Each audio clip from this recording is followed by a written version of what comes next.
ప్రభుత్వం ఎంత జరుగుతున్నా కానీ వరద బాధితులకు ఆహారం అందించడంలో విఫలమైందంటూ కూడా జగన్మోహన్ రెడ్డి గారు చెప్తున్నారు. జగన్మోహన్ రెడ్డి చెప్తాడు. జగన్మోహన్ రెడ్డి ఆడ పోయింది, ఆడ కూకుంటాడు, వెళ్ళి రేపు అక్కడ దాంట్లో కూకుంటా ఎన్నైనా చెప్తాడు అన్నట్లేదని.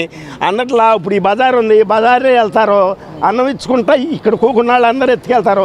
పక్కన చిన్న బజారు ఉంటుంది, ఆ బజారుకి అన్నం అందదు, వాళ్ళు దిగిరారు. ఎట్ట అందుద్ది? ఎక్కడో సార్లు లోపం జరుగుద్ది, జరగకుండా ఉండదు. అందరికి అందుద్దా?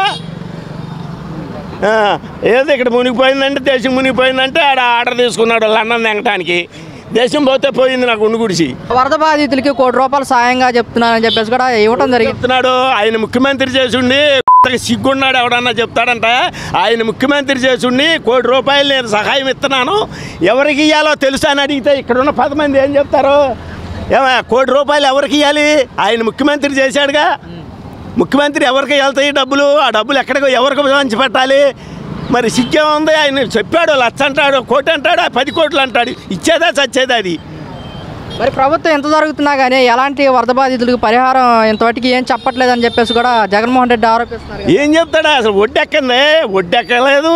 ఇచ్చేవాళ్ళు ఇస్తానే ఉన్నారు, పనుసు వస్తానే ఉన్నాయి.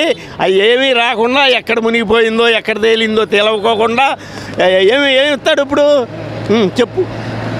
మనుషులు బతకడానికి చూస్తున్నాడు, ఏమిస్తాడు? ఫలాన్ని ఇస్తాడని చెప్పండి. పైనుంచి డబ్బు వస్తుంది కదా, కింద వీళ్ళు చదువుకోవాలి కదా. ఎవరికేమిస్తాడు? చెవులన్నీ మునిగిపోయినాయి, వాళ్ళకేమిస్తాడు?